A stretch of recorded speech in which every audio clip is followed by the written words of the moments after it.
இந்த bread crumbs ரோலை குழந்தைங்களுக்கு பண்ணி கொடுத்தா சும்மா ஜம்முன்னு சாப்பிட்டு கம்முன்னு உட்காந்துருவாங்க. அவ்வளோ டேஸ்டியாக இருக்கும். ஸோ அதுக்கு ஒரு 6-7 பீஸ் நான் பிரெட் எடுத்துக்கிட்டேன்.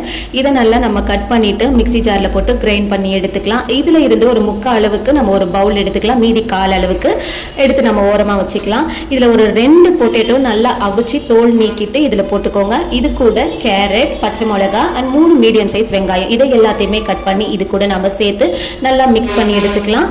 இதை நமக்கு தேவையான சைஸ்ல நம்ம உருட்டி எடுத்துக்கலாம். நான் இந்த சைஸ்ல எடுத்திருக்கேன். இப்போ இது எல்லாமே நம்ம உருட்டி எடுத்ததுக்கு அப்புறமேட்டுக்கா ஒரு பவுல்ல கொஞ்சம் போல மைதா மாவுல கொஞ்சம் சால்ட் போட்டு தண்ணி ஊற்றி நல்லா மிக்ஸ் பண்ணி எடுத்துக்கோங்க. இன்னொரு பவுல்ல மீதமுள்ள பிரெட் க்ரம்ஸை எடுத்துக்கோங்க.